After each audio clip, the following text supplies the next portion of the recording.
Okay, shall I start? Cameras, okay, so let's start in the middle.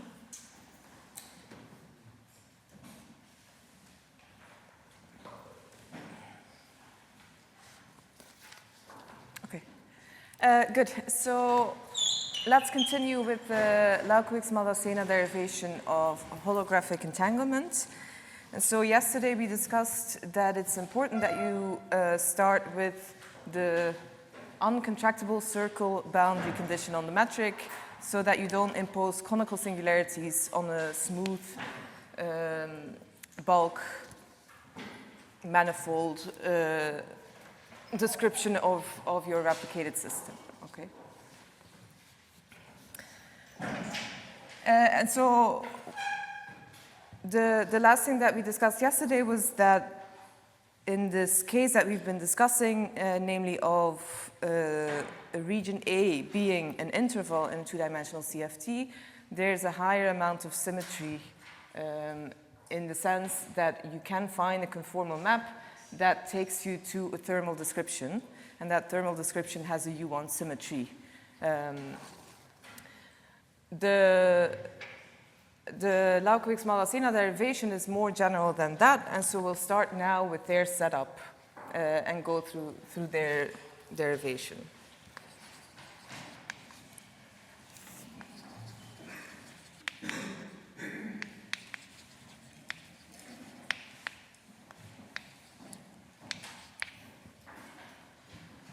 So, starting with a more complicated region A,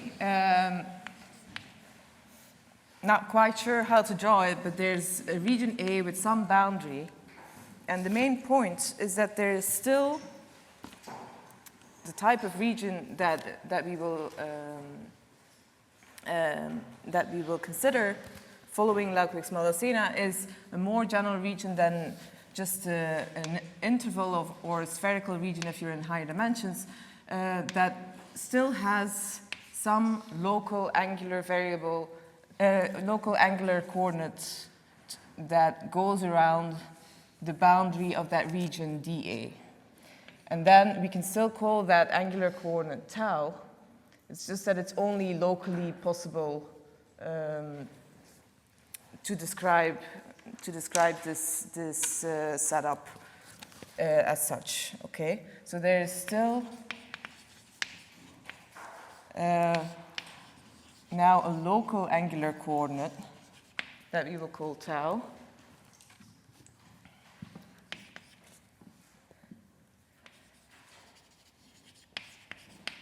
Meaning that what we still have is a periodicity of 2 pi, in general beta, but we set it equal to 2 pi in this coordinate. So we still have this periodicity when you take tau to tau plus 2 pi. So what's different is that before we had a boundary metric that could be brought into the form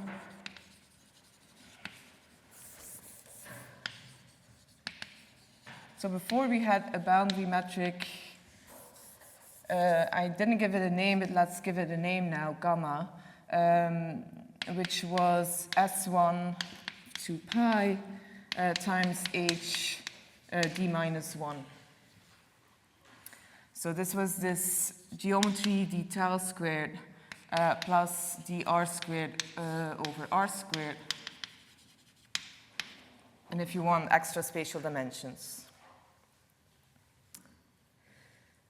This is the cylindrical boundary geometry that we wanted to use as boundary conditions on bulk manifolds. So let me now give it a name, gamma, and to compare it now to the more general type of boundary metric that we will have, let me use a notation that is not really very, don't write it anywhere. It's just to remind us that this is a boundary metric with a 2 pi periodic coordinate tau that does not depend itself on tau. So there's the metric coefficients are independent of tau, meaning this is a U1 invariant metric. Okay, and now that we go to a more general setup, what we will have is a boundary metric, let me call it gamma tilde, which only locally can be brought in this form. Locally meaning for small radii r. So the radius r is measured in this direction, right? So close to the boundary of your region, you can still find a conformal map that takes you to this type of geometry with an uncontractable circle that is tau independent. But if you go further away, so to larger values of r, this boundary metric can become tau dependent. Or at least Laukes-Maldacena are allowing for regions A that have that feature. Regions A and including matter boundary conditions in some cases, okay? So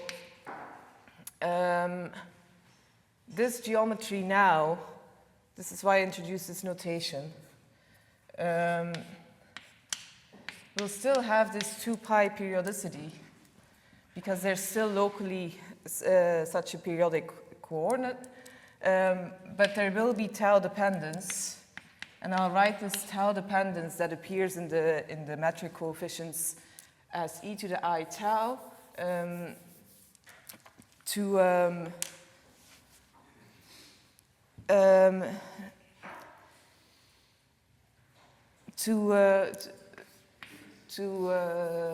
what's the word?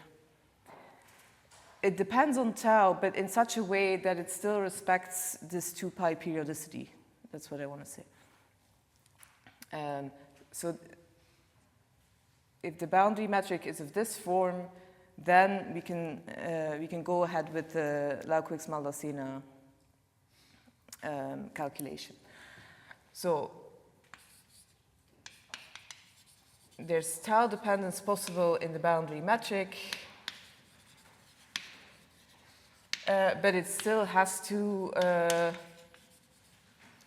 be compatible, or compatible with the 2 pi periodicity of tau.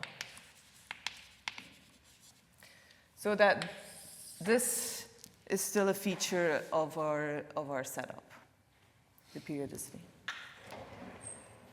Okay, but then we can go ahead in the same way as before, meaning we consider that geometry gamma tilde, which is 2 pi periodic, which I drew like this yesterday, we can impose this as the boundary condition. So we impose this as being the boundary condition of some bulk metric that solves the Einstein equations for a 1 times 2 pi periodicity. Let me now add some perturbation here.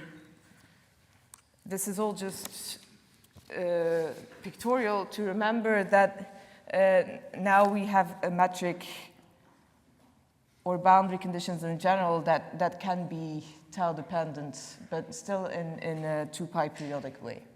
So there's some tau dependence here. So for some values of tau, there's some extra stuff here. Okay. So this is this bump in the boundary conditions. So you impose this on the bulk metric, and you find some smooth solution that you call G star of 1. And so that one, that solution that we find, we call M1 again. No worries.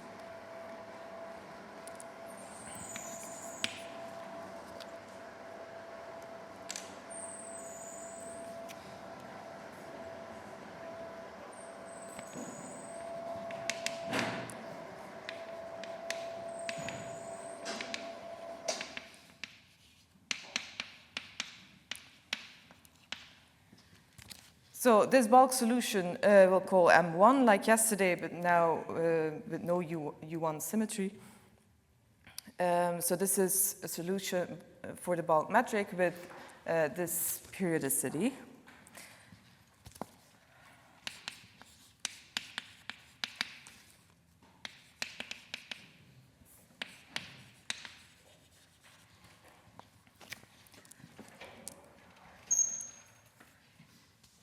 Okay, and now we'll proceed in the same way as yesterday,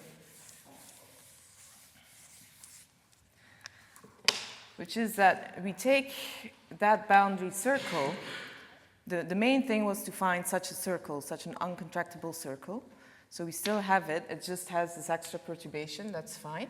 And we do the same thing as yesterday, namely that circle,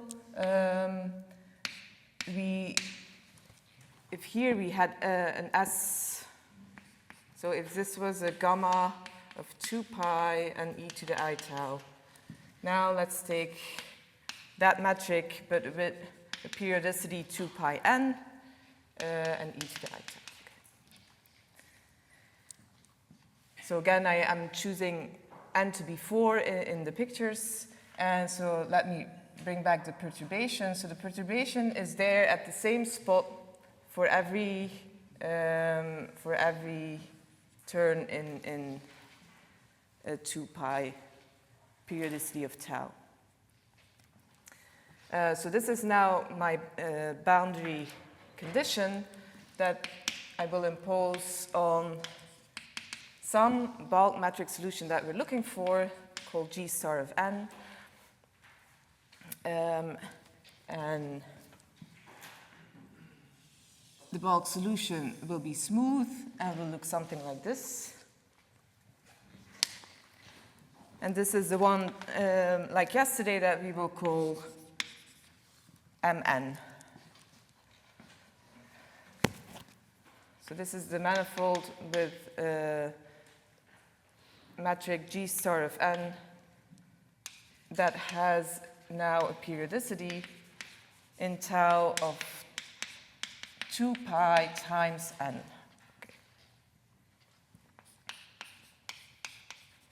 And that goes to the prescribed boundary metric at the boundary.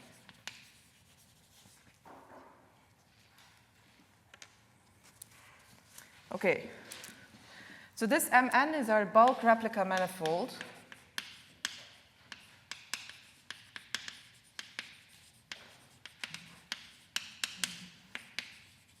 And as we've emphasized, it's everywhere smooth because it's a solution of the Einstein vacuum equations, okay? So it's, right. So yesterday, we called these points where the bulk solutions smoothly end in the R tau. So again, this is the tau and the bulk R direction. We call these locations where the bulk solution ends, we call that the U1 fixed point. Now we don't have a U1, so that was associated with translations in the tau direction. So the fixed point with respect to that symmetry is that location. Now, there's no U1 symmetry, so we don't have anymore that the metric is invariant under this type of transformation. But what we do have is that the solution will be invariant under the following subset. So this is not true, this was U1. But we still have that taking tau to some multiple of 2 pi, where k is 1, 2 to n, is still a symmetry. You can see it here.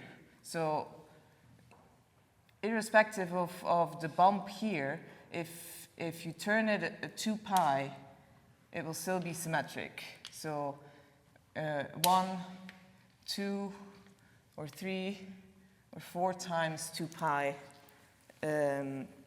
So by construction, this is a Zn symmetric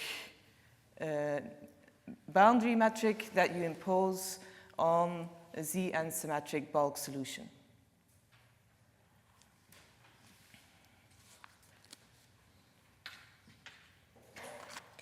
So it's Zn symmetric by construction by exploiting the 2 pi periodicity that we have in this local angle tau. So insisting on keeping this periodicity in the setup allows us to construct a 2 pi k periodic, so a Zn symmetric manifold. So this is the remaining symmetry that we have.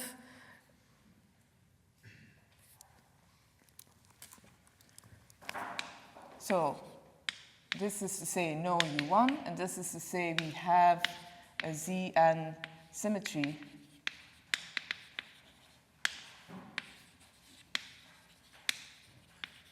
by construction by exploiting the 2 pi periodicity of tau.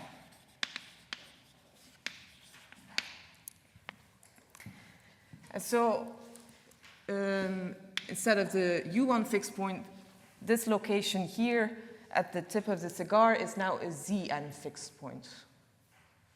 So it's a set of points that, that is invariant under these Zn transformations. So here we now have the Zn fixed point, and we'll give it a name, which I don't think we did already yesterday. We'll call it sigma.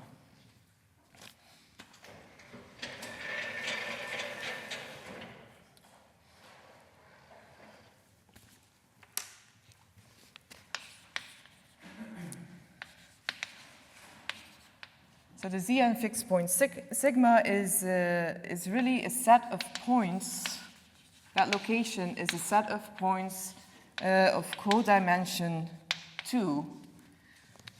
Codimension 2 means, with respect to the rest of the bulk surroundings, you're fixing 2 coordinates.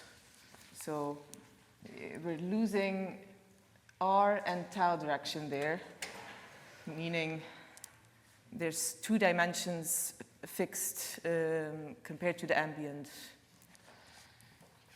bulk. So it's a set of points of codimension 2 because we lose r and tau.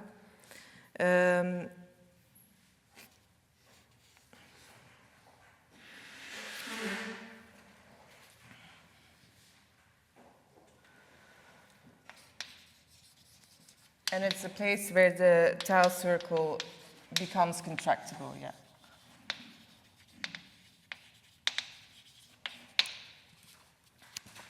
Okay, so 2 comments. One is that we still need to use the S1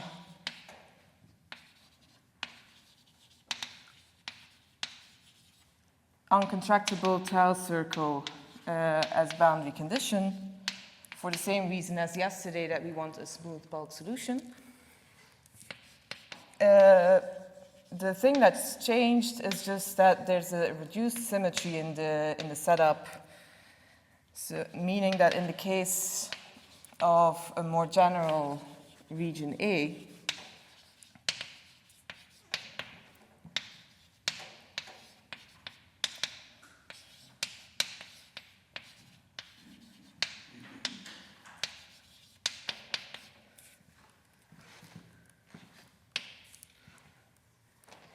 as long as we still have tau periodicity,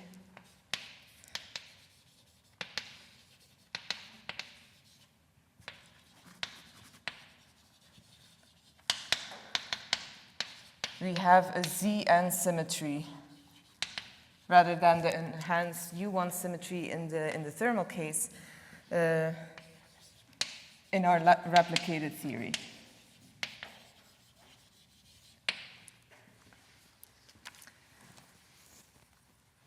Okay, so what I added here also is that in the case of the more general region A, the reduced density matrix which for the thermal case is e to the minus beta, the Hamiltonian of tau.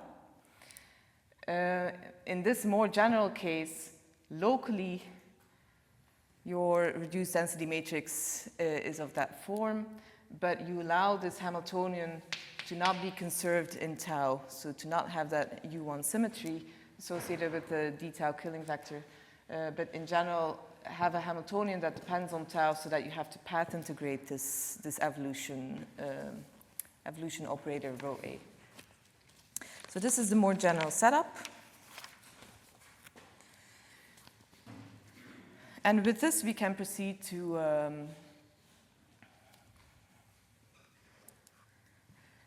the calculation. I'll prefer to use this board, so I'll get rid of this.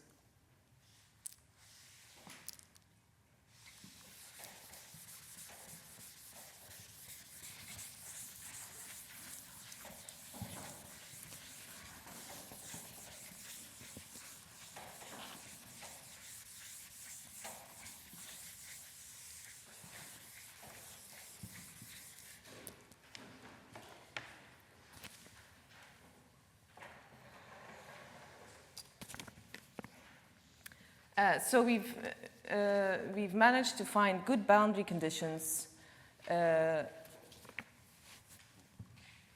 for our CFT problem, for a bulk description of our CFT problem being finding the entanglement entropy associated with an interval A. So we've managed to find well-defined CFT boundary conditions on the bulk solution, and we found a bulk solution G star of n for our manifold Mn. So with that, we can go back to what the gravitational entropy is. So it's given by ADS CFT correspondence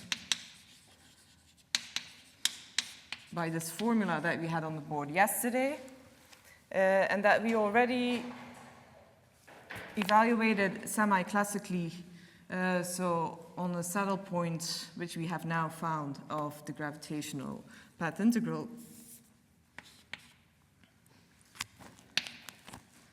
So that this becomes the gravitational action evaluated on the G star of n solution.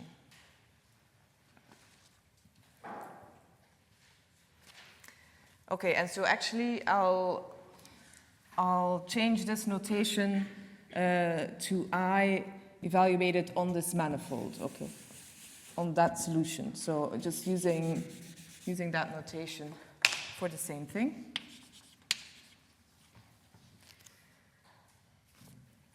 So let's write that as a subtraction of two terms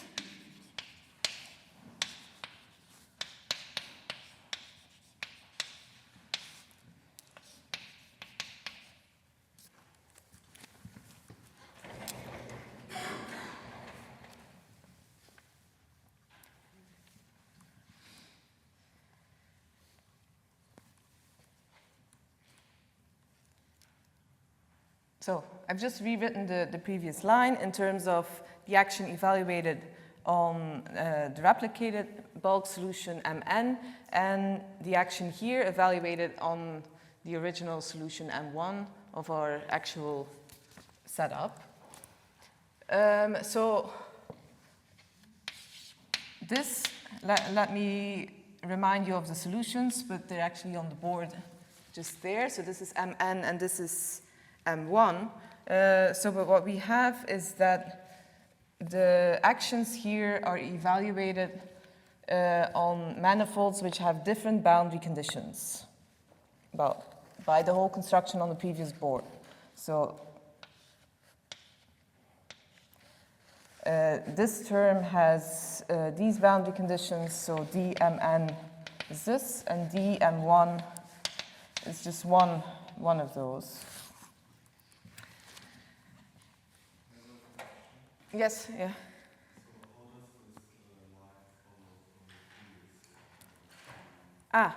So there's a minus here, and the minus is a plus, n dn of I m n, that's the first term. And then minus I of mn in the limit n to 1 is this term. You can add the n, it will go to 1 anyway in the limit.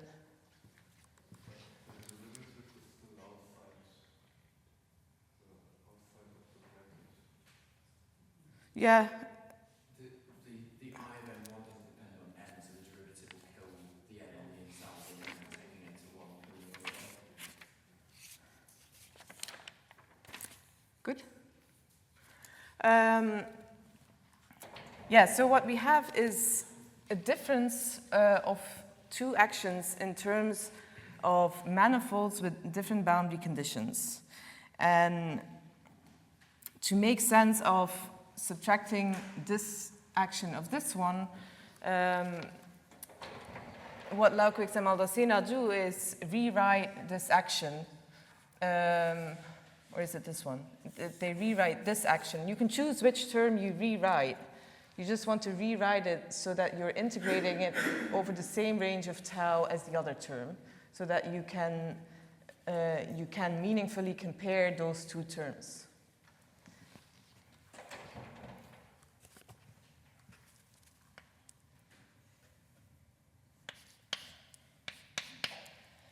So one option is that you rewrite this one, and that's an alternative route that we won't follow. So we will rewrite the first term. So we take I of mn, which, let me write, such is Lagrangian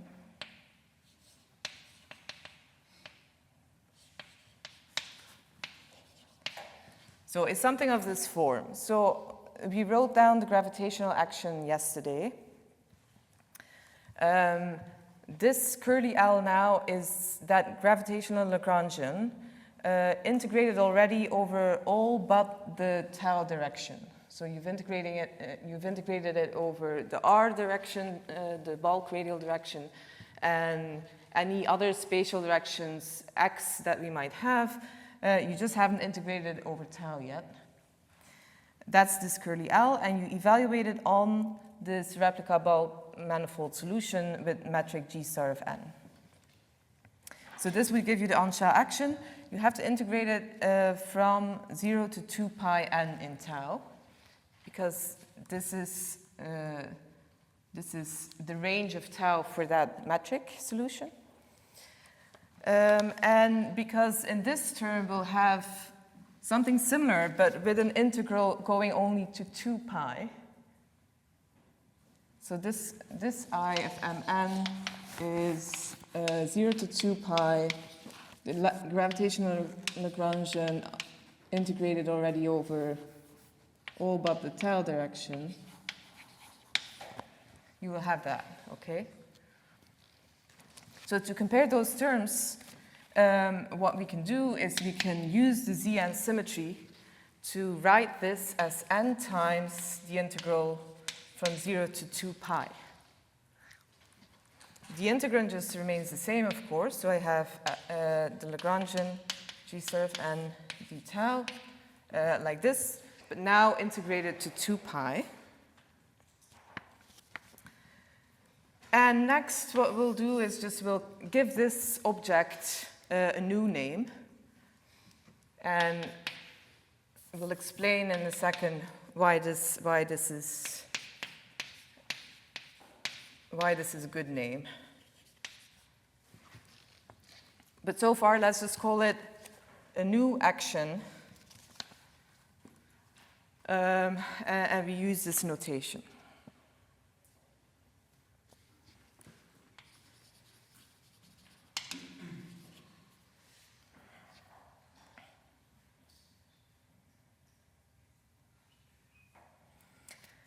So once we've done that, we can compare the actions that have the same range over tau.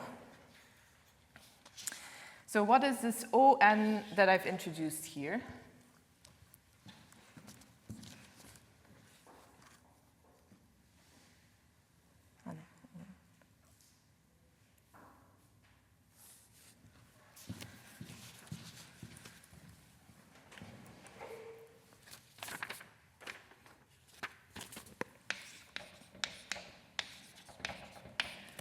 The ON is a notation for a new manifold that we can consider that plays a role here, which is the quotient of the bulk replica manifold over Zn. So we've seen these quotients before, so what it does is this operation identifies points that are the same up to a Zn symmetry. So in this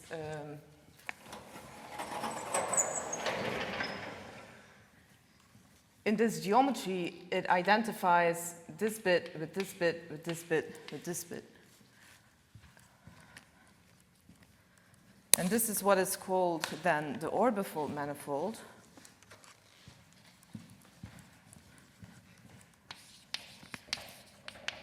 Hence the O, but different papers use different names for M and O. So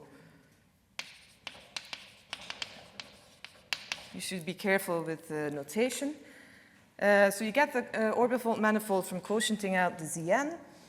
And doing that, so if this is the Mn solution and you quotient out Zn, you will get an On which has only 1 times 2 pi the periodicity. And because you've quotiented it out, you will create a conical singularity at the Zn fixed point. Because now you're imposing a 2 pi periodicity on a manifold that is smooth when it has a 2 pi n periodicity. That's what the quotienting does. So I'm constructing now a new manifold from quotienting out the Zn of a smooth manifold, which results in a manifold with a boundary which is equal to the boundary of our original solution with 1 times 2 pi periodicity, but with a conical singularity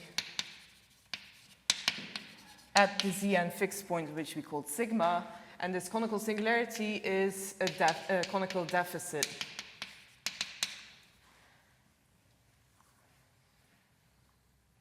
Not an excess, because you're compactifying earlier than you should, with a 2 pi instead of a 2 pi n. So this is what this On is.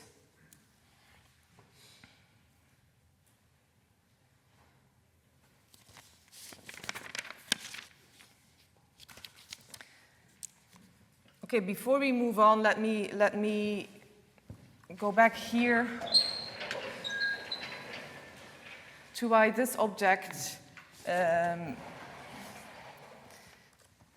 is now considered to be equal to the action evaluated on the orbifold manifold, but with this additional text that you're interested in, the smooth contribution.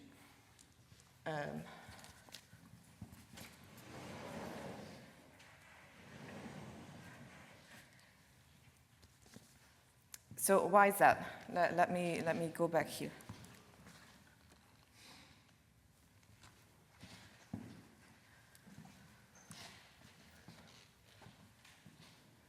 Here you have in this step, you have the Mn manifold. Let me not always put all the perturbations, but they're always there in this general discussion. We have the Mn manifold that you should integrate, in this step, you're integrating over all of 2 pi n in the tau direction. And then here in this step, you say, okay, let's write this instead as n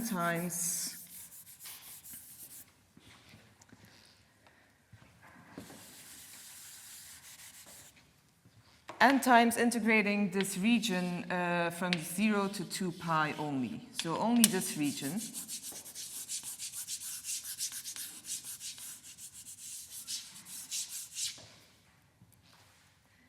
And that full integral we then multiply by n. So in the integrand, what you're doing is you're taking your smooth bulk solution and you're evaluating your gravitational Lagrangian just over a smaller range for your G. You evaluate the G star of n in this integrand over a smaller range of tau. You're not actually imposing the periodicity like we do on the right board when we construct this orbifold manifold. Because here, in this step, this is just a mathematical rewriting of the action. So what this will be equal to is indeed the action evaluated on the ON manifold, which is the one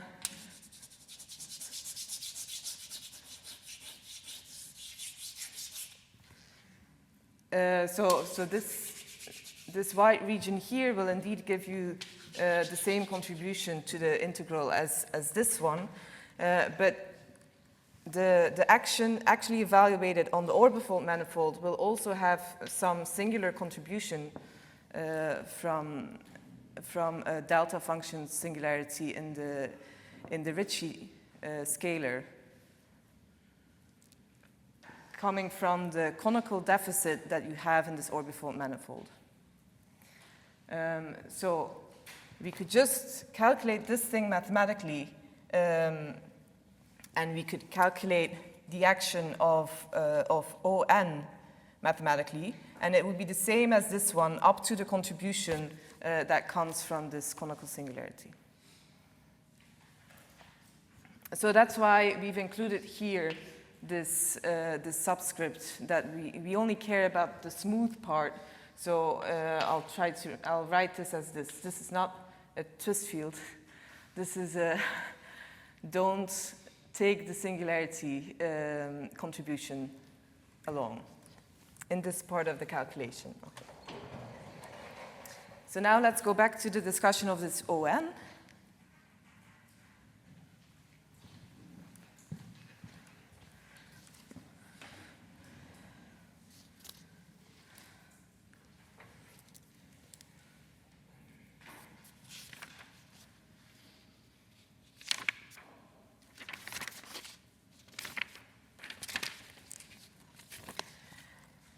So let's discuss this orbifold manifold for different values of n and see what we can learn. So for n is 1, the simplest one, we have that ON is equal to O1 is equal to M1. There's no conical singularity because 2 pi n equals 2 pi for n is 1. So we just have the original solution. Again, I'm not writing the perturbation, but it's there now. This is the original solution. So it's a solution, O1 is a solution of the sourceless Einstein equations, meaning it extremizes the action, meaning variations of the action vanish. So what we will have is that the on-shell action evaluated on a solution close to, on a manifold O1 plus epsilon close to the solution O1 will be the same as this one. So this is just the extremization of the action or variations of the action vanishing on the solution. So this is one piece of information that we already have. So this is an n which is infinitesimally close to n is 1.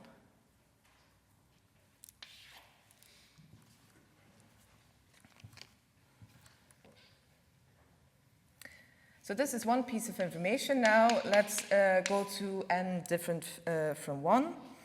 So like I said, this is this general case in which the orbifold manifold has a conical singularity at the Zn fixed point sigma with a deficit.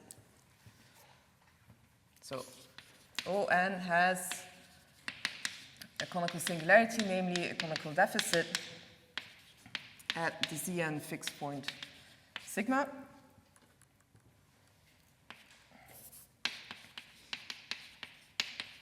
because 2 pi is smaller than 2 pi n.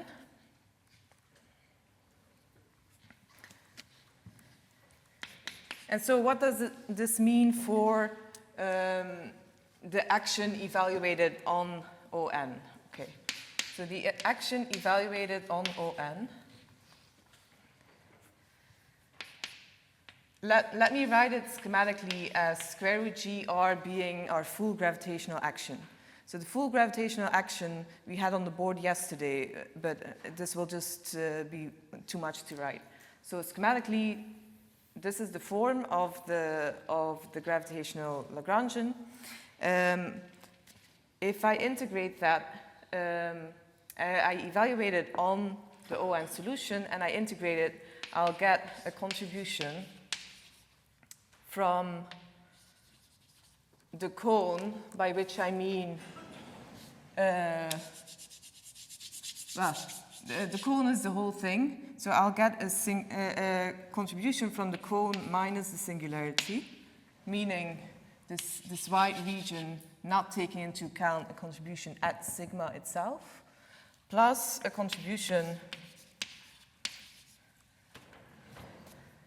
from the singularity at sigma, meaning this R will have a delta function contribution in sigma specifically, and I am separating out that contribution from the rest of the action. So this is a singular, this is a contribution from the singularity.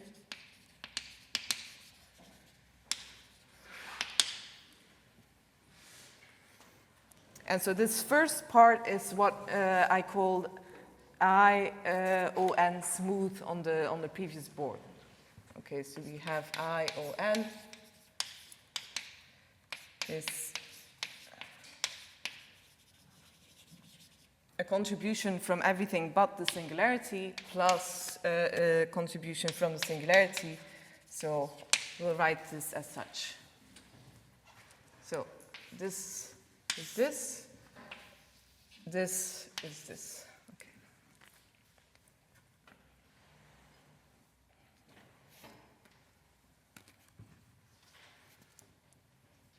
Okay, so this identifies what it is that is actually appearing in the entropy calculation.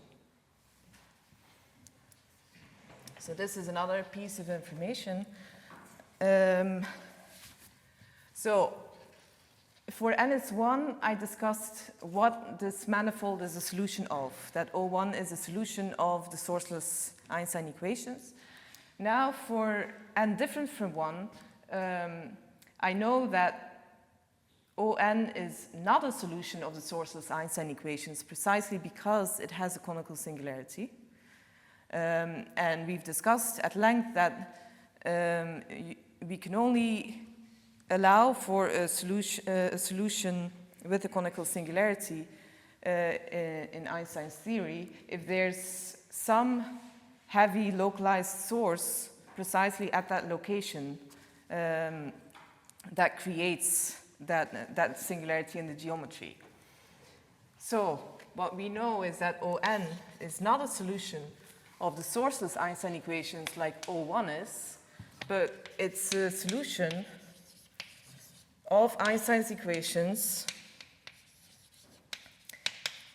in the presence of some heavy source localized at the singularity, so at sigma.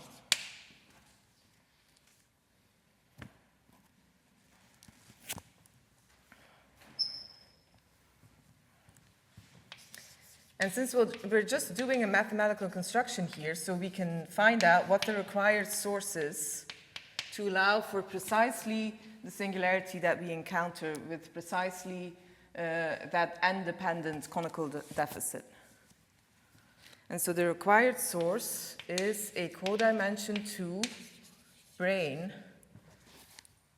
This is just the same as saying a heavy localized source in sigma. Sigma is a set of codimension 2 points at the tip of the cigar. So this is a codimension 2 brane that we need. And the one we need is one with the following action.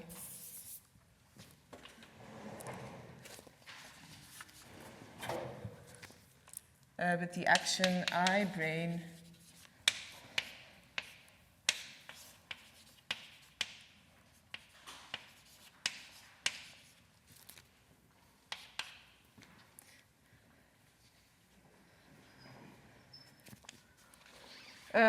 so what I've written here is the action for a brain. It's the equivalent of a Nambu-Godo action for a string, but for a higher dimensional heavy object.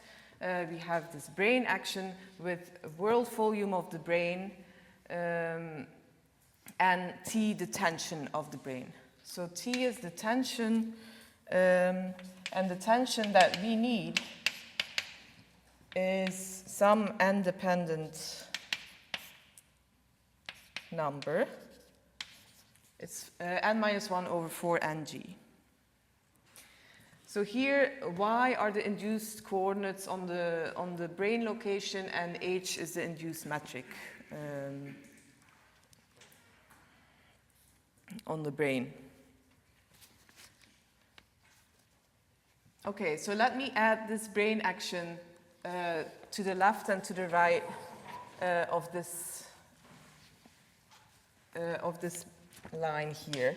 So I write ION plus I brain equal ION smooth plus the contribution from the singularity plus I brain. Okay, I've just rewritten the first line but added the brain action on the left and the right. Does the tension have 4 ng on the bottom or 4 ig? 4 ng, yeah. And so by construction, this is exactly the action that kills this contribution from the singularity.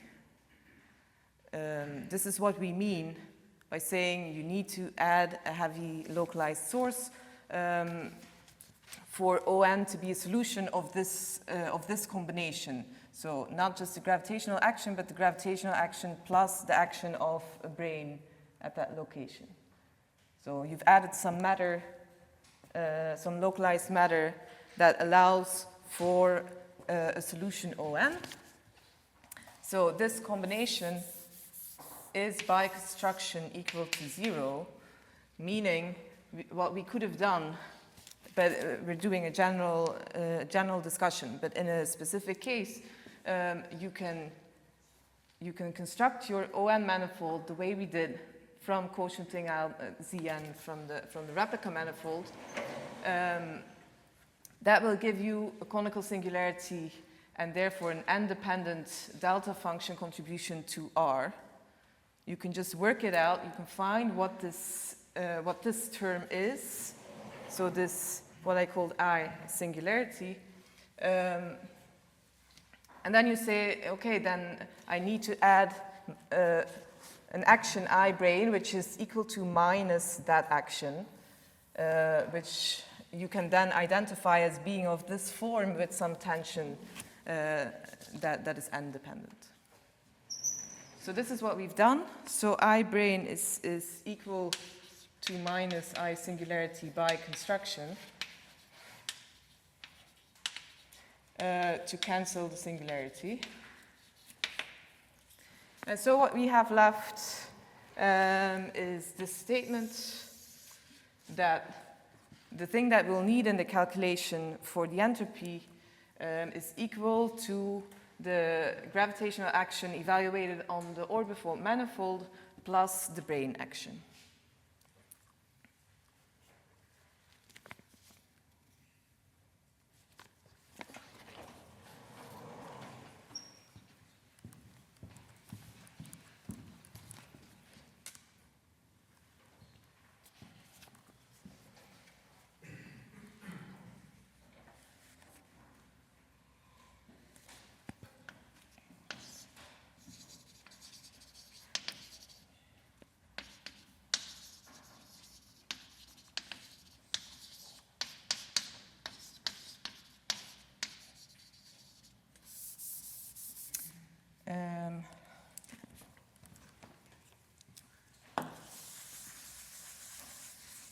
Okay, so what we'll actually need to evaluate is this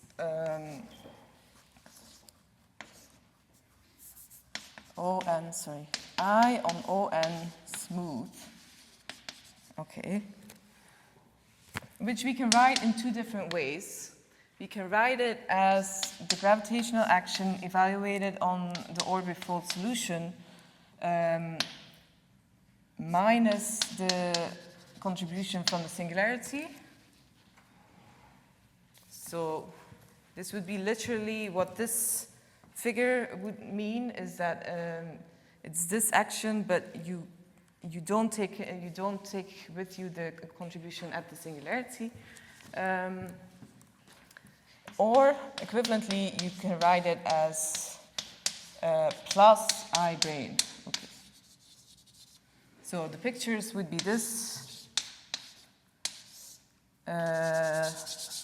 This without singularity contribution, or you take the ON solution and you add, but we'll add more brains later, so let me do this with a color. You add a brain.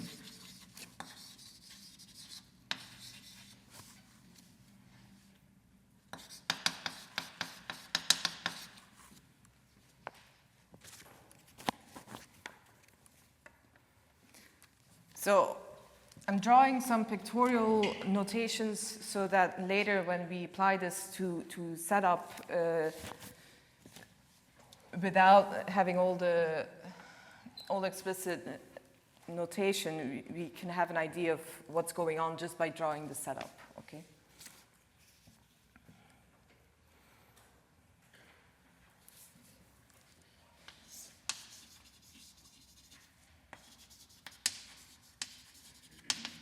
So, just writing this again, but explicitly is in terms of the gravitational Lagrangian, where now I'm still integrating over all the coordinates.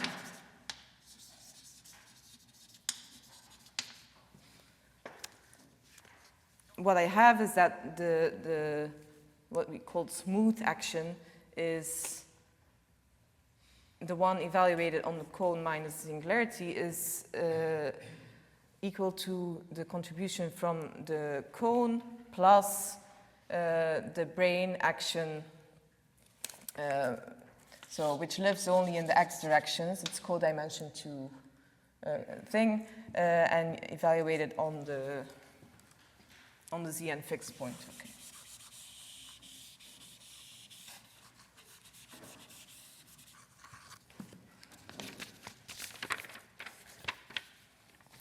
So now we can go ahead and combine all this information that we've collected and plug it into our expression for SA.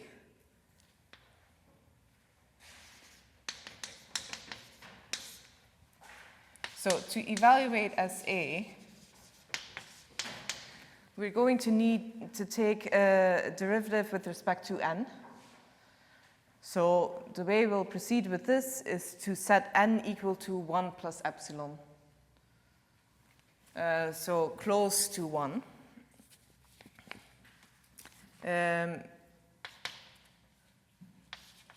So what we'll need to do is take the derivative of this subtraction of actions and then take the n to 1 limit.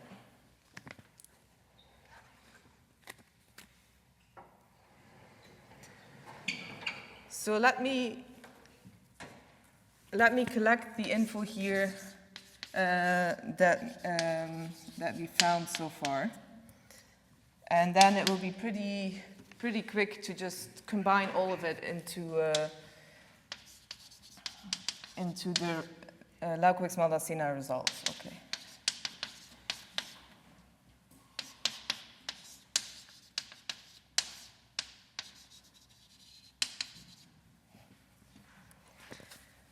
First is this, I of m is n times I on O, but only the smooth contribution, so that was there on the middle.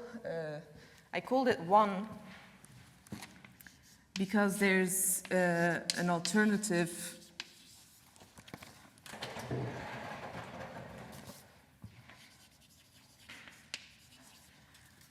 alternative rewriting in which you take the second term, I am 1, and rewrite that as 1 over n, an integral to 2 pi n of something.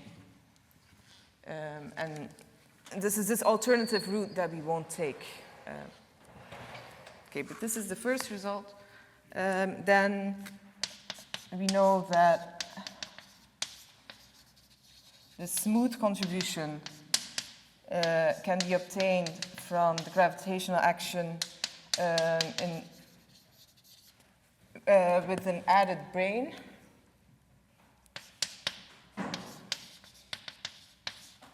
And then from taking n equal to 1 and realizing that this solves the Einstein equations, we had this first condition. So here I'm just collecting all the things we've shown so far.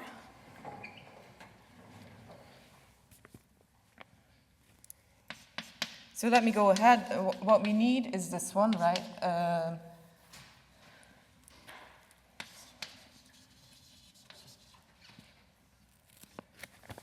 So the third and the second one combined tells me that I O1 plus epsilon smooth is equal to I evaluated on O1 plus the action of the brane. O1 I can also write as M1, which was there all the way on the right.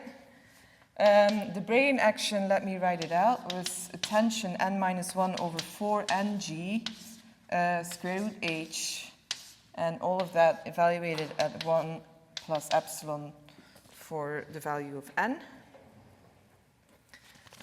So let's do that. If we plug in n equal to 1 plus epsilon, we have epsilon over 4, 1 plus epsilon, which doesn't contribute, g.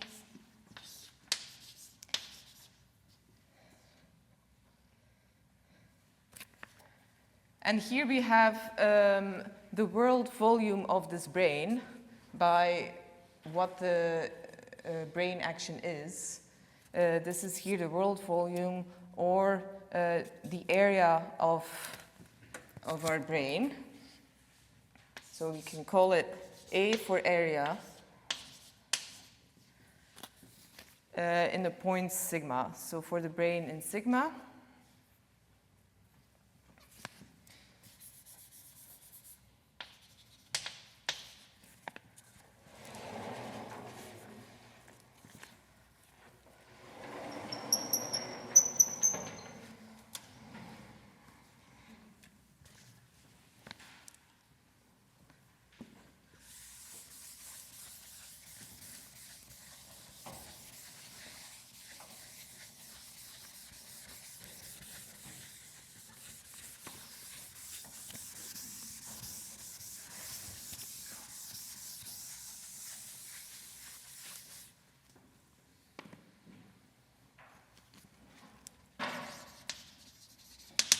So our brane is some extended object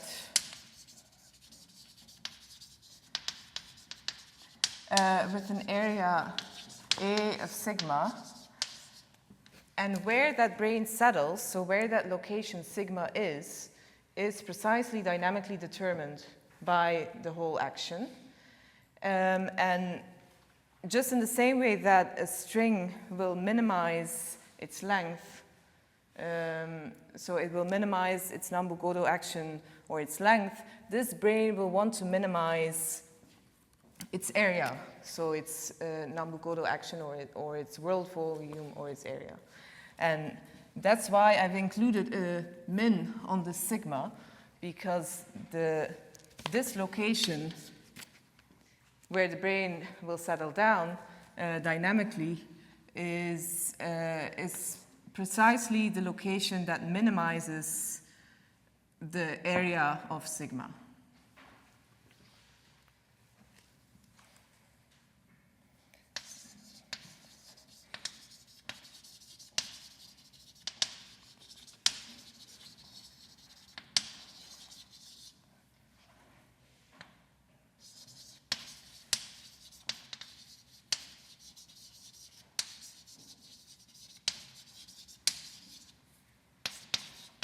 So where it settles to minimal action / area. And that's why we use the notation sigma minimal. Okay, so just to finish this this calculation, we have I in M1, and then the brane contribution is epsilon over 4G, and then the area of the brane.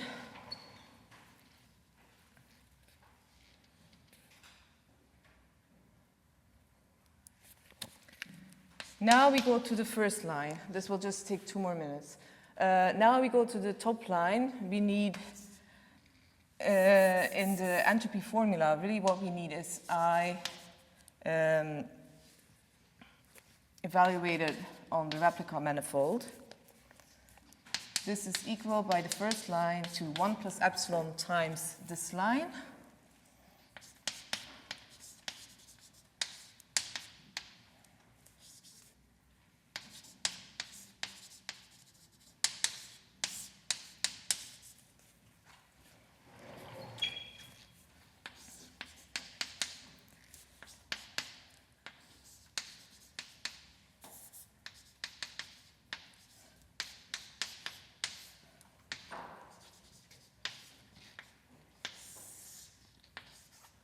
Then in the entropy, we have the derivative of I wrote it here somewhere, no? Okay, so let me repeat. SA is dn of I mn minus n I m1 in the limit n to 1. This is what I'm using now to write the gravitational entropy now from this point of view, like this, minus I m1. So in the limit of epsilon of n to 1 or epsilon to 0. And then we're there because we just plug in this line for this I evaluated in m is 1 plus epsilon. This one will cancel with this one. This one will cancel with this one. And so we only have the area contribution left. So let me write the result, and then we can have a break.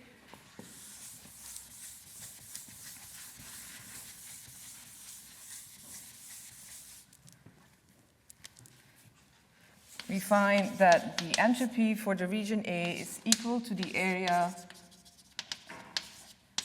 of the Zn fixed point that is minimized. And this is the RT formula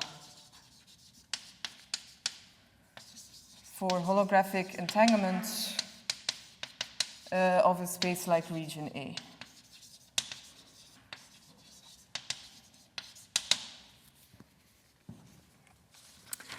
So let's have a break now and then continue 10 to 11, let's say.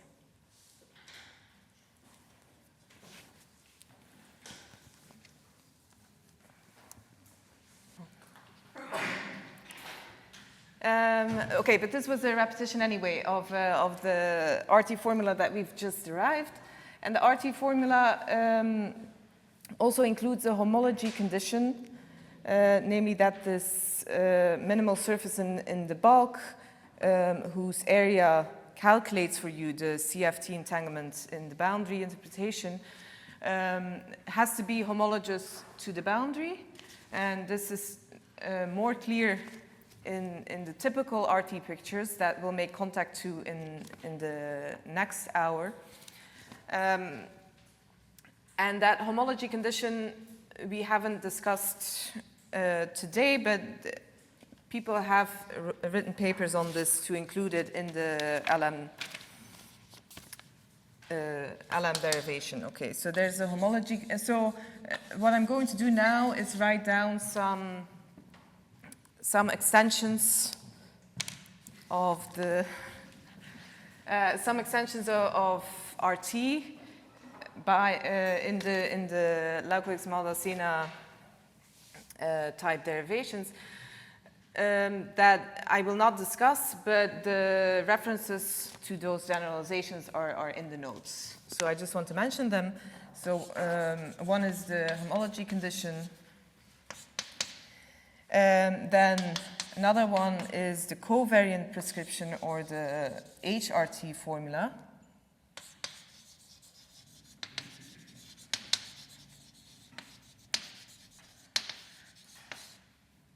Where you extremize basically this area instead of minimizing it when there's some time dependence in your setup. And then there's higher derivative gravity. And then there's the last point, which is the inclusion of bulk matter fields. So in the beginning of the calculation, this was yesterday already, we decided to stick to pure gravity and leave out bulk matter fields. And you can just include them in a semi-classical way, and that was done some time ago already, but this has been understood better and better as time went along, and this type of reasonings of including bulk matter fields is what also applies to this island setup. So this is the part that I want to sketch how you do it, including the bulk matter fields, mainly because I want to sketch the island setup. And the same thinking applies there. Okay.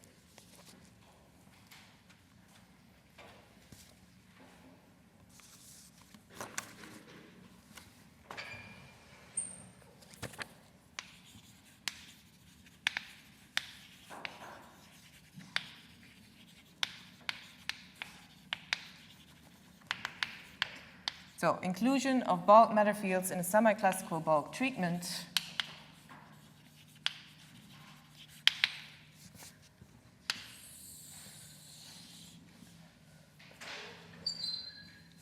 So we're still in our holographic setup, and we're just interested now in including in the gravitational action also the matter part of the action that I dropped when we decided to work with pure gravity only. Okay, so grav now also includes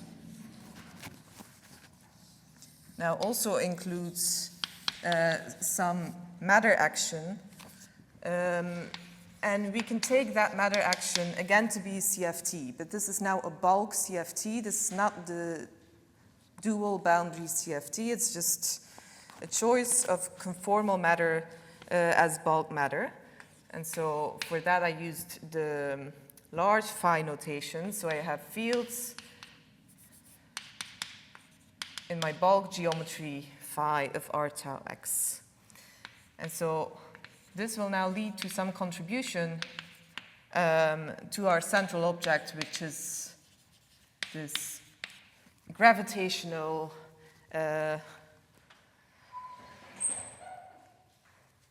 n-replicated object, z grav of n. Okay. So let's remember for that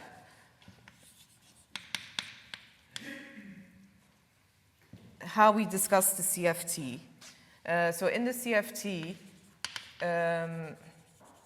we had these multiple interpretations of the corresponding central object Z of n, which now, to distinguish from the gravitational one, we've called the CFT one.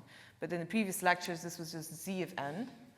And we had different interpretations of that. And one of them was the one with the twist fields. Namely that you can think of this central object as doing a path integration over the original smooth manifold C, so the non-replicated manifold, but you path integrate a replicated theory over that in the presence of twist fields. This is one of the interpretations that we used, and so the notation for that was something. It can be something like this, meaning the path integration over the replicated of the replicated theory on the unreplicated manifold in the presence of twist fields. These twist fields were at the boundary of the region A. The boundary of the region A is exactly in the CFT. So I'm going back to the CFT discussion because we'll need some application of that to the bulk CFT. Okay, but so at the moment I'm just repeating some boundary CFT discussion. So we had a region A, and the twist fields are living at the boundary of that region A. And that precisely is where your Zn fixed point is in that notation. It's just that we didn't call it that before. So let's call it that now. So the twist fields were inserted at the Zn fixed point, which in that case is dA. Meaning, so the Zn fixed point is, it's clear that that's the boundary of A in all the different interpretations of Z of n. Whether you look at the geometry, the replica manifold that has that Zn symmetry, or whether you look at the action of the twist fields in this twist field interpretation, the Zn symmetry is around those fixed points at dA. Okay. So what we have is this, or we can say, we can write this C also as the orbifold of the replica manifold.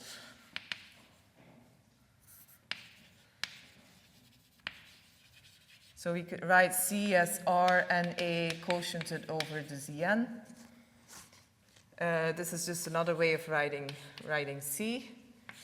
So again, the twist points at the Zn fixed points, the A. And to remind you that this is now all talking about the boundary CFT, I'm going to add CFT, and here CFT, CFT. That's it.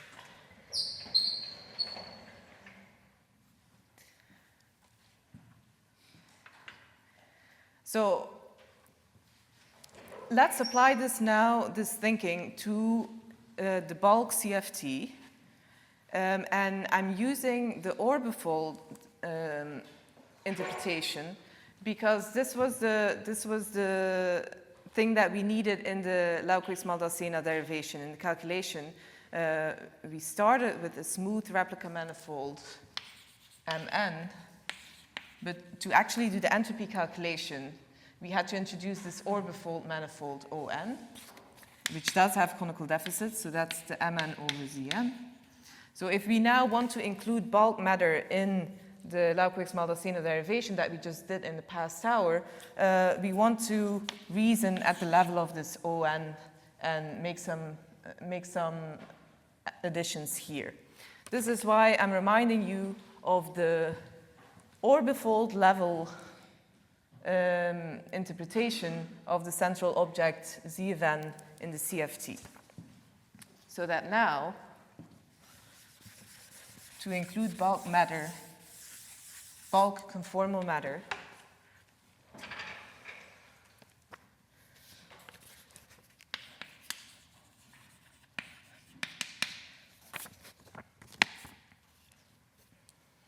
So if the CFT had some matter that was described by LCFT, the bulk CFT is some matter that's described by this matter contribution to the gravitational action.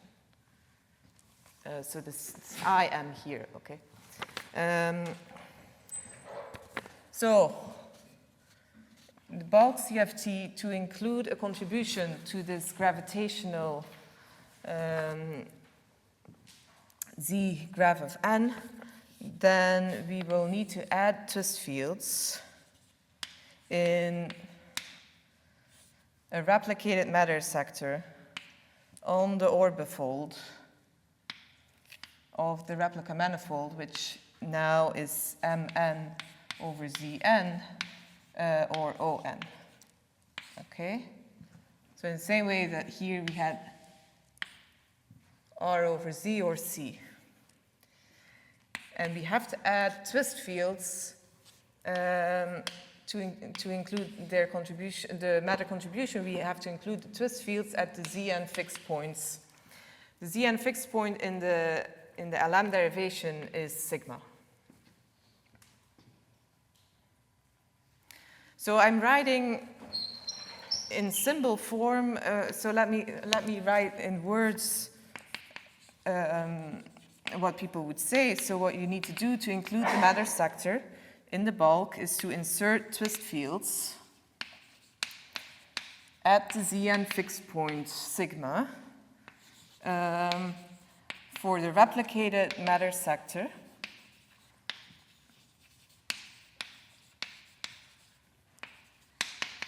in the orbifold On. And this is what I've written here, and it's just an application of one of our interpretations of Z of n.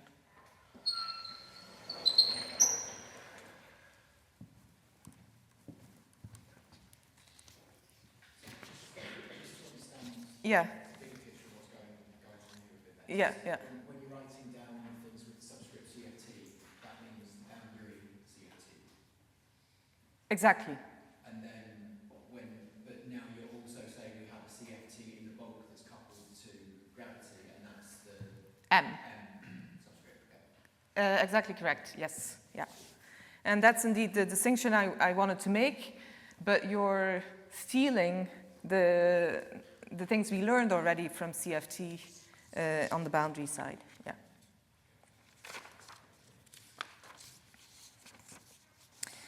Okay, so this was to sketch how you include the contribution of bulk conformal matter to the gravitational entropy calculation. And if you do, you will end up with an extension of the RT formula, which is called the quantum extremal surface formula. So what you will find is what is called the quantum extremal surface prescription,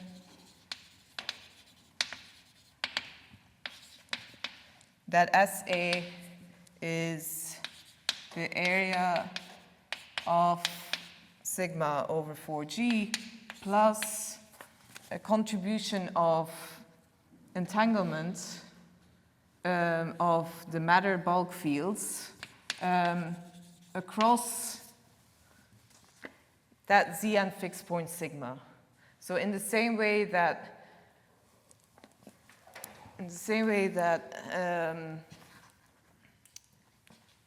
here in this line, reasoning at the level of the original CFT, we're calculating with this object entanglement entropy for the region A, this interval. So it's entanglement across the Zn fixed point dA. So of degrees of freedom here, but degrees of freedom across that point. And so here the short notation is that the entropy of bulk matter fields that enters the game here when you include them is the entropy or the entanglement of degrees of freedom across that Zn fixed point.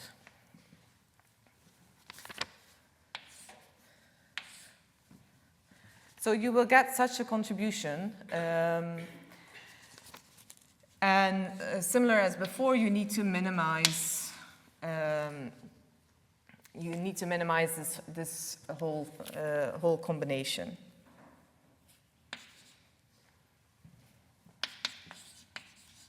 So the combination of the area plus matter entropy is called the generalized entropy.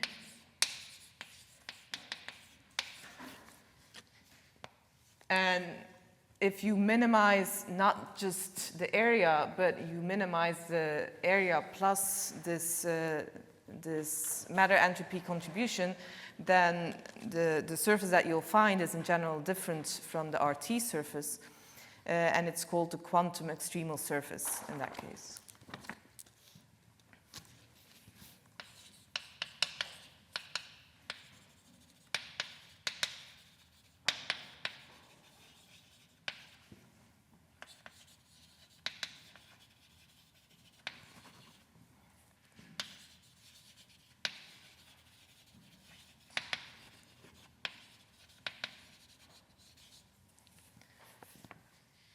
So it's a codimension 2 surface that extremizes the bulk generalized entropy.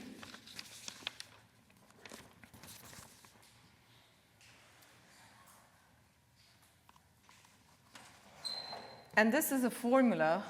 So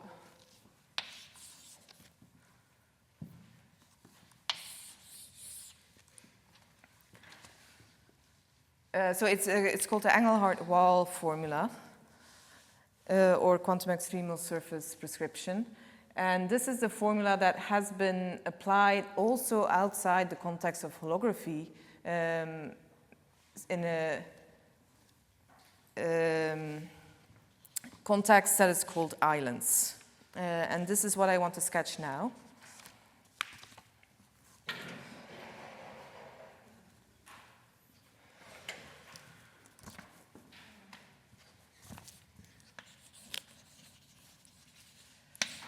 So basically, you're applying this formula. So for a gravitational entropy, so the one I just boxed here, and you apply it to a non-holographic setup, which is an island setup for the calculation of black hole radiation entropy.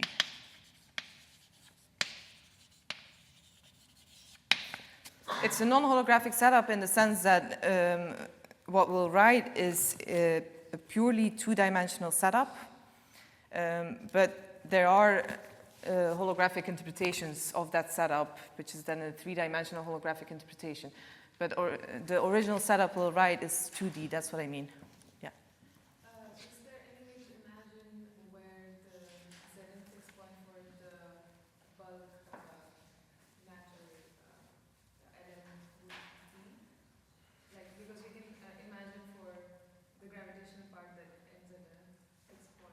Mm-hmm. So for the bulk matter fields, is there any way to imagine where you get these 7 points, or these twist fields would be?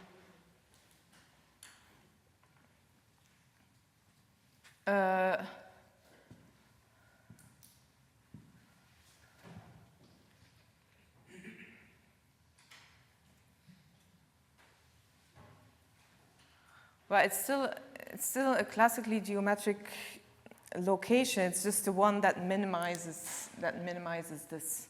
I don't know if I have a good visualization. Yeah. Good. So let's go to the setup of the islands. Maybe I do this on that one.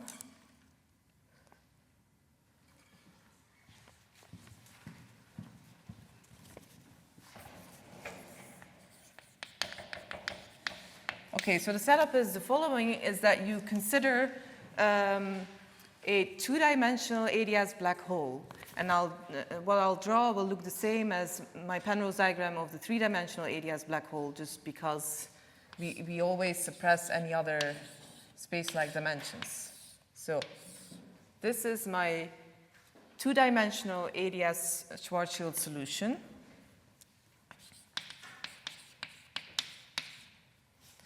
So it's a solution of some 2D gravity theory, and those are dilaton gravity theories. Fine.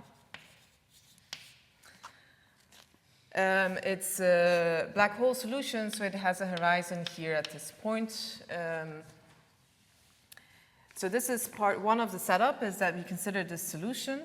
Part two of the setup is that we will glue to this two non-gravitational regions, one here and one there, which are the xz larger than 0 regions of a Minkowski plane. So these are now, but I'm going to use colors. So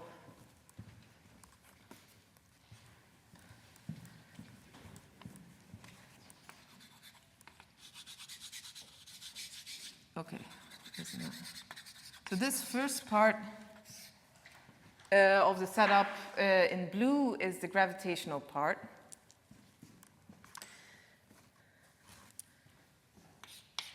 And then the green part is the non-gravitational part. It's a bath region. So here we have a bath region, which is the xz larger than 0. So I'm using the same notation that we had when we were actually drawing the Minkowski plane. And we had some xz coordinates that ran from -infinity to infinity in this Rindler wedge. Now I'm considering this half of the Rindler wedge of Minkowski. And I'm gluing it to this picture. I'll comment on what it means that we can glue these pictures. Okay, so I include a bath region, which is the xz larger than 0, meaning this thing, Minkowski geometry. And it's called the bath region because the physical purpose of this region is to collect black hole radiation.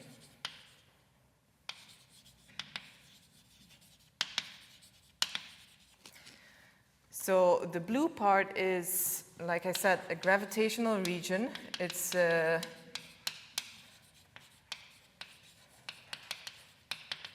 black hole solution. And the green part is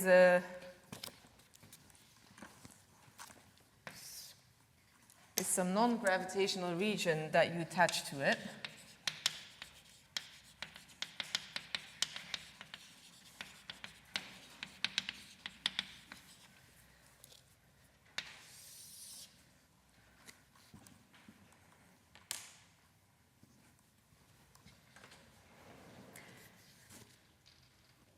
And so what does it mean that this is a bath? So we discussed in detail that an ADS black hole, if you go to Euclidean signature, you see that there will be this periodic tau coordinate appearing that has to have a specific periodicity to avoid a conical singularity.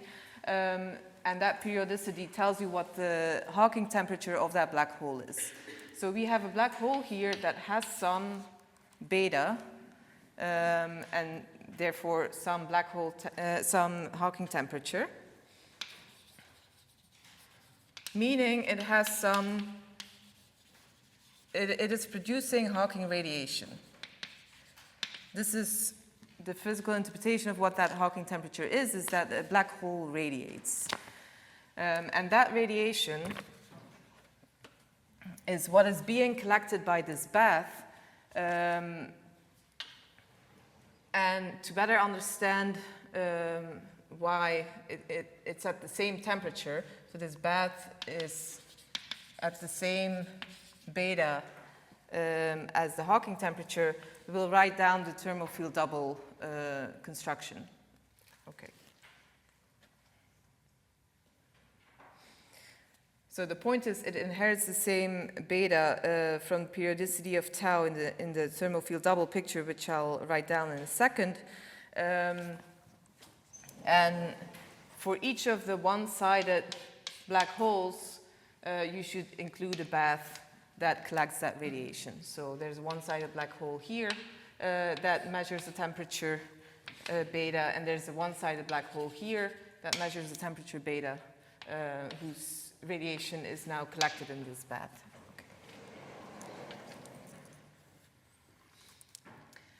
Before going to the thermal field double description of the state, I should add,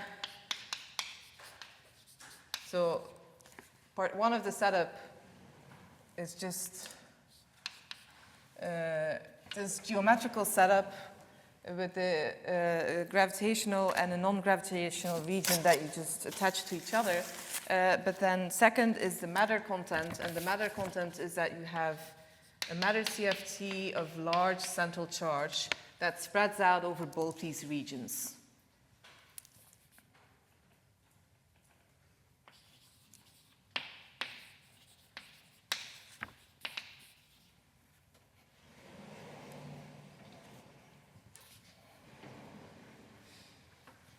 Okay, so let's prepare the zero-time vacuum state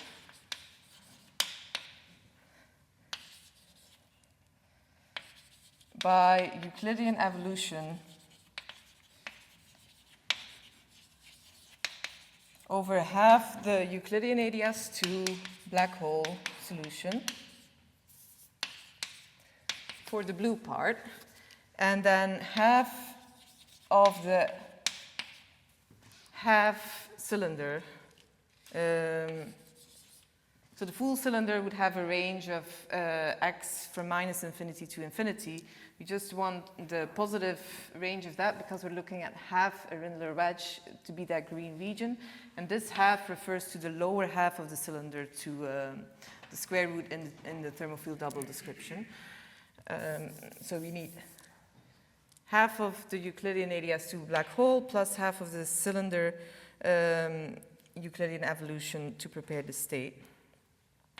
And this will lead to a combined thermal field double state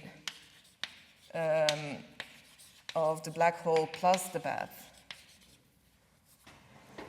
Okay, so let's do that. So we have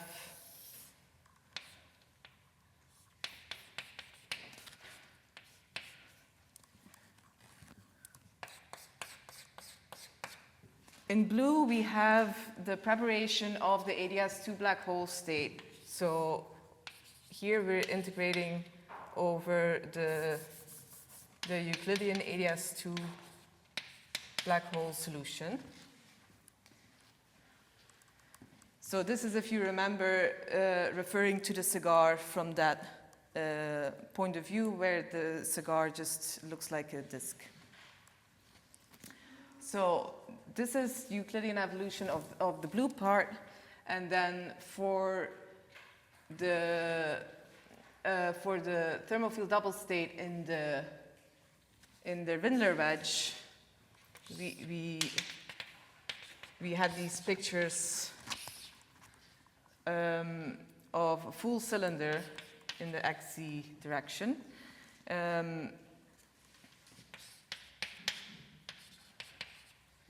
Which is at a temperature beta if you integrate over a length beta over 2 in the tau direction.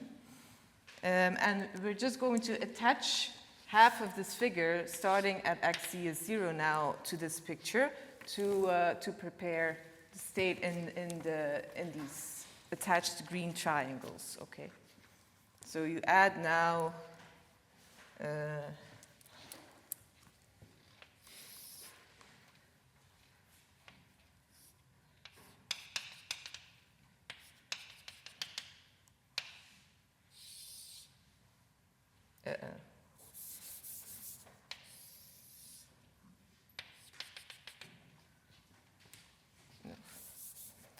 Sorry, my drawing.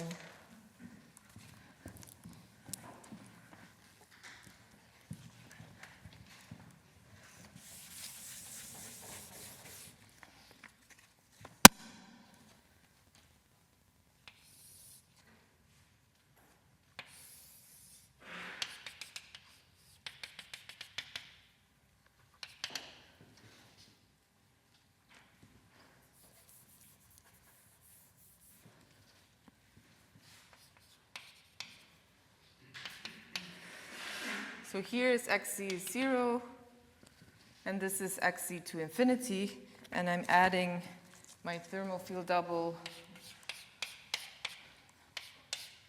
preparation of the state here on these lines.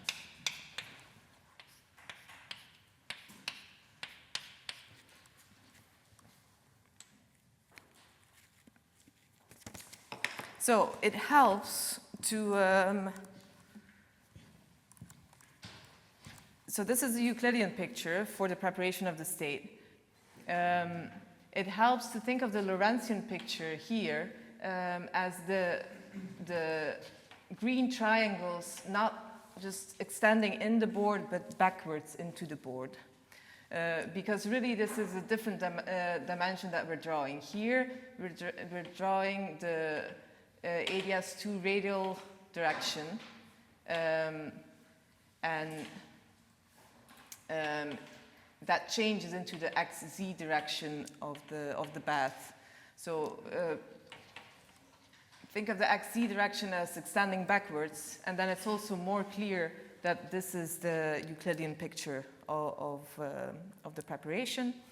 And the point that I wanted to make here is that since you're attaching this cylinder to this blue region, it automatically has the same periodicity of the tau direction, therefore the same temperature. And that's why you interpret it as a bath that collects the radiation and therefore sits at the same temperature.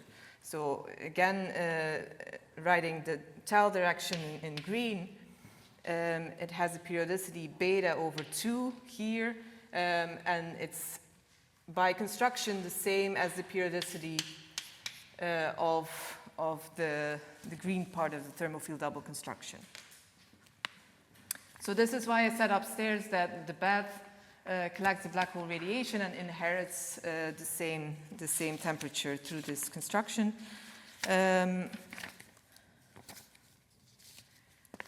Well, what's next to do is to consider a region in this setup, which is what we would have called a region A before, but now we'll call it region R for radiation.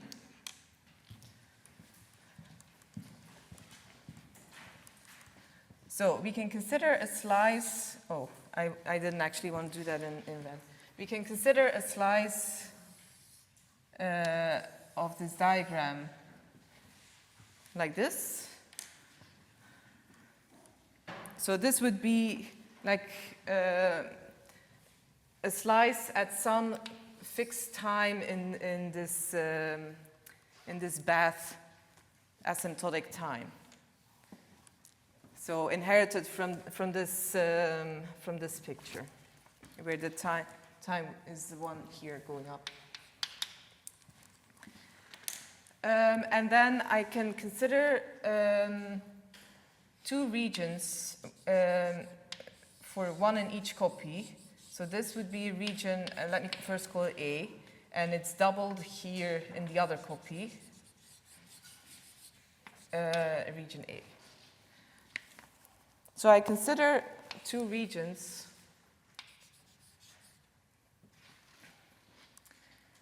So for each one-sided black hole with an attached bath, there's an observer A that collects radiation in this bath, and you're asking what is the entropy of that radiation. And because we'll call it radiation, just instead of A, we'll call this region R. Just to be consistent with what people write down in the islands papers. So basically, I forgot to say, but I'm trying to explain the setup of the 1911 Almeri et al. Paper.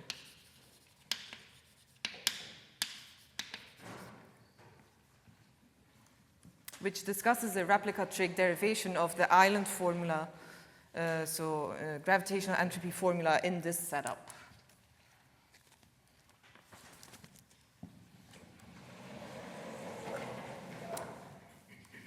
So there is our region R, whose radiation entropy or entanglement entropy we're interested in. So we're asking about SA, or in our notation now, what is the entropy of the radiation region.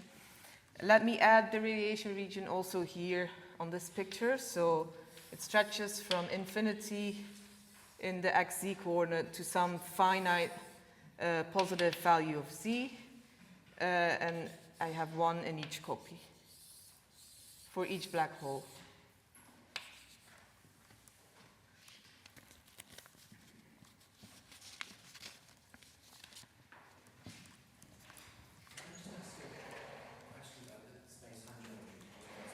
Yeah. I guess because we're talking about radiation, the assumption is that these two regions are in communication with each other, like the ADS region and then the Minkowski regions on the outside. Yes, yeah. But there's an infinite distance between the centre of the ADS picture and the line where it connects to the Minkowski region, right? So Yeah. how do these two regions talk to each other, and what's going on at the boundary between them? Well, you're just, instead of, so in ADS CFT, usually, if you would consider an ADS bulk, you would think of reflecting boundary conditions on the boundary, where any energy that reaches here would just reflect back. But in this setup, you're imposing absorbing boundary conditions here, so that your radiation that reaches the asymptotic ADS region just leaks into this bad region that you attach to it. So there are actually geodesics that reach the, I don't know if this is even a sensitive question to say, but there are actually null geodesics that reach the boundary in finite time in some sense. Yeah, so the whole thing about ADS is that null geodesics reach the boundary in finite time because your boundary is time-like in ADS. That's in some sense the basic feature of ADS.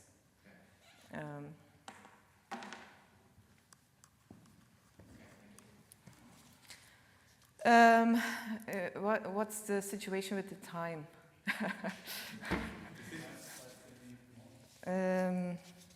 So I could also just continue later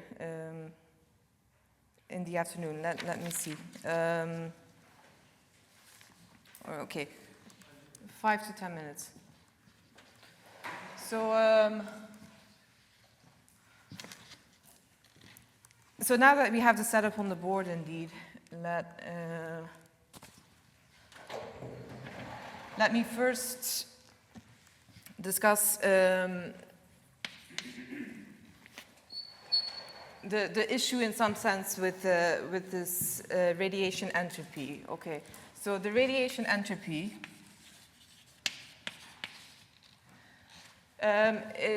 the radiation region is in a non-gravitational region. So the first thing you would try in calculating it would be just to use your CFT replica trick and not care about this blue middle region, and just do the calculation in this setup on the right. So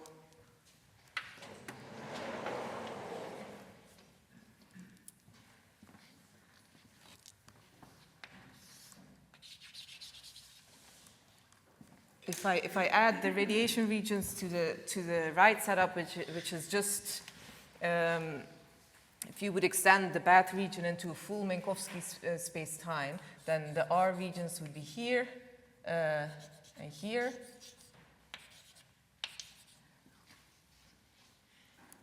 And so if you're just trying to calculate that entanglement, then the first thing to do would be to not care about what the blue region is, whether it's this ADS2 black hole or it's this, and do a CFT replica trick, as we did in the first lectures, to calculate this SR. And this is a calculation that was done a lot earlier by Hartmann and Maldacena.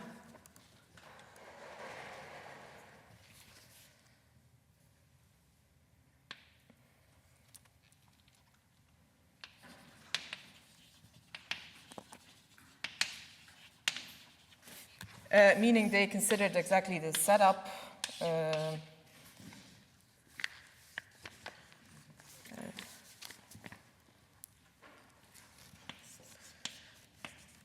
With radiation regions here,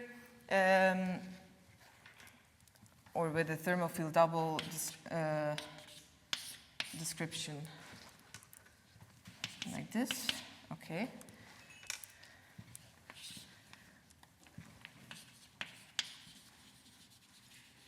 And this is a calculation that that is discussed in the notes, but we didn't have time to discuss it in detail.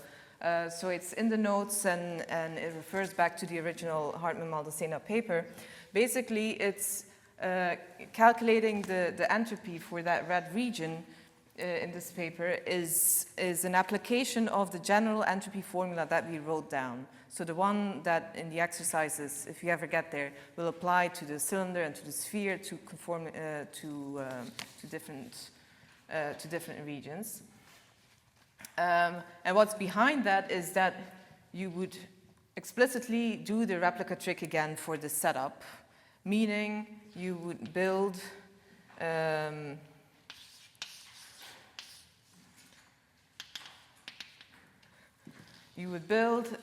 rho sub A for this region.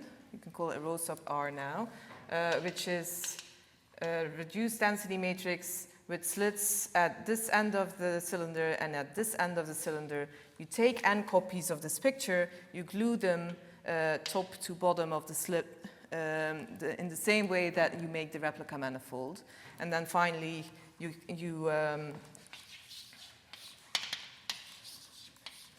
you connect the top one back to the lowest one.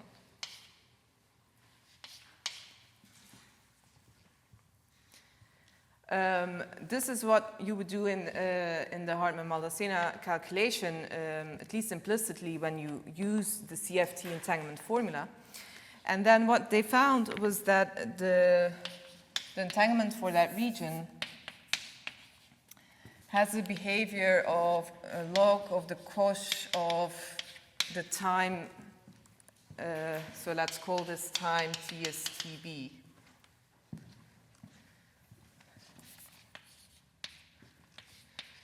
And all you need to know is that this is a function that keeps on rising. So you find that, that the entanglement or the radiation entropy that's being collected is an eternally rising function. And this is one version of the black hole information paradox, because this is not consistent with unitarity. In unitarity, you would expect that an A bar and an A region in a pure state have the same entropy.